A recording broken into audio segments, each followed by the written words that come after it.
ভূত প্রেত আত্মাকে ভয় পায় না এমন মানুষ হাতে গোনা। বেশিরভাগ মানুষই ভূত প্রেত আত্মাকে ভয় পায় এবং মানুষের মনের মধ্যে একটা ধারণা আছে কোনো পরিত্যক্ত বাড়ি অথবা কোনো ভৌতিক জঙ্গল বা রাস্তাতে প্রেতাত্মা বা ভূতরা থাকে। এই বুঝি আমার পেছন দিকে কেউ একজন দাঁড়িয়ে আছে, এই বুঝি সে গলা টিপতে এলো, আমার ক্ষতি করার চেষ্টা করছে। কেমন যেন একটা কালো ছায়া সাট করে চলে গেল, ঠিক বুঝতে পারলাম না। এরকম শুধু মানুষের মনের ধারণা তা নয়, বিভিন্ন মুভিতেও দেখানো হয়। কিন্তু এর বাস্তবতা কতটা আছে আপনাদেরকে ধর্মগ্রন্থ থেকে তার ব্যাখ্যা দেব। তাহলে যদি আপনাদের কাছে এই শ্রীল প্রভুপাদজির এই গীতাটা থাকে, ইস্কনের গীতা, তাহলে আমার সঙ্গে সঙ্গে পৃষ্ঠা নাম্বার 96, 2 নম্বর অধ্যায়, 19 নম্বর শ্লোক পড়ুন। যদি গীতা প্রেসের গীতা থাকে তাও অধ্যায় এবং শ্লোক একই থাকবে। তো কি বলা আছে চলুন আপনাদেরকে পড়ে শোনাই। যো এনং বেত্তি হন্তারং জৈশ্চনং মন্নাতে হতম উভৌ তৌন বিজানিত নায়ং হন্তি ন হন্নতে।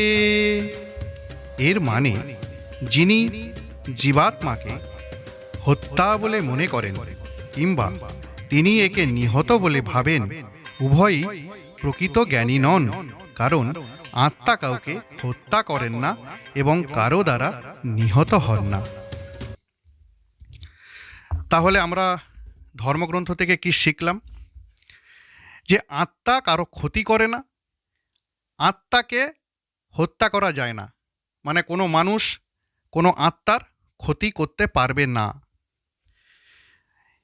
এবারে মানুষের মনের মধ্যে যে এই ভয় যে আমার পেছন দিকে কেউ একটা দাঁড়িয়ে আছে, কোনো আত্মা আসে আমার খারাপ করার চেষ্টা করছে, আমাকে মারার চেষ্টা করছে, তাহলে এই ধারণার কি যুক্তি আছে?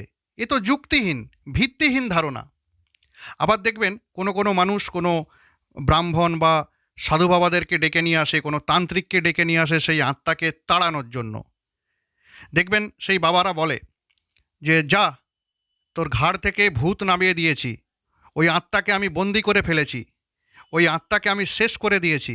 কিভাবে?